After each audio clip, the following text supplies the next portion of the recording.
Good morning, students. After the epithelial tissues, let us study about the connective tissue. Connective tissue is the second type of animal tissue. The example of connective tissue is blood. Now, why is blood called a connective tissue?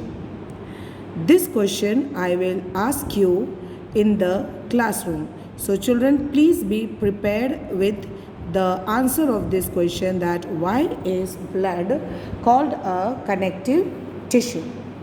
So the connective tissue, the cells of the connective tissue, they are all very loosely spaced. Okay, that means there is a lot of space between them, and they are embedded in an intercellular matrix. Now, what is matrix? Matrix is the materials which are found between the cells. Okay, whatever material is found between the cells, that is called as the matrix, and it is found only in eukaryotic organism, not in prokaryotes. It is found in eukaryotes. Okay, and this matrix, it can be jelly like, it can be fluid like, it can be dense or rigid. So the nature of the matrix differs from cell to cell or organism to organism according to depending on the function of the connective tissue. So the first example, just now as I told you, is the blood. The blood is an example of connective tissue. Now, what all does a blood contain? You all have studied about blood. The blood contains red blood cells, white blood cells, and platelets. They all are suspended in that.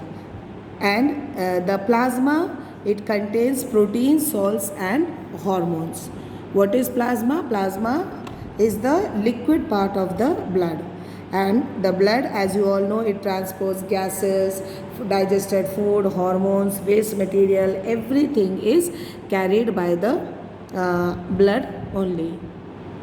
And here, as you can see in the figure, these are the different types of WBC, okay, the white blood cells, different kinds. Then the second example of connective tissue is bone. Bone, you all know, children, it is the framework of our body.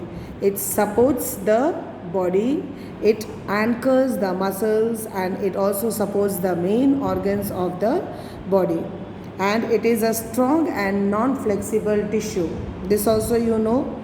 And again, what would be the advantage of these properties for bones function? Why it is strong and non-flexible? What is the reason that it is strong and non-flexible? Because as you all know, that it provides the framework of the body and it anchors, so it has to be strong. The bone cells are embedded in a hard matrix. Just now as I told you, matrix, it can be fluid like, it can be jelly like, but here the bone cells, they are in a hard matrix, and that hard matrix is composed of calcium and phosphorus compounds. Okay, so this matrix is embedded, the bone cells are embedded in the matrix of calcium and phosphorus, which is very hard. Then we come to the next kind, that is ligament. Another kind of connective tissue is ligament. What are ligaments? Ligaments are when two bones are connected to each other. What are ligaments? They are the type of connective tissue in which two bones are connected with each other. These tissues are elastic in nature and they have got a quite amount of strength. This ligament contains very little matrix. And what are ligaments? It connects bones with bones. Then the next one is tendons. This also you have studied. Tendons connect muscles to the bones. And these are another type of connective tissues. Tendons, they are fibrous tissues. Again, they have got very great strength, but they have got limited flexibility. Ligament is very, very flexible or elastic. Tendons are not so elastic. The next type of connective tissue are the cartilages. They have got wide spaced cells and the matrix is composed of proteins and sugars. Cartilage. Where do you find the cartilage? Cartilages are present at the joints. Okay, they are present at every joint. They are also present in the nose, ear, trachea, and larynx. You all know that the folding of the ears is possible because of the cartilages present in the ear. But can we bend the bones? No. Bones we cannot bend, but cartilages, since they are soft, you can bend. Then there are areolar connective tissues which are found between the skin and the muscle.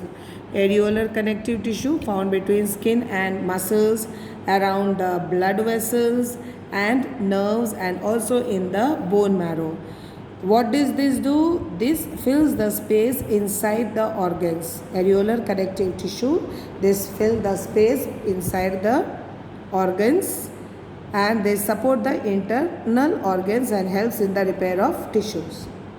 And finally, what about the fats?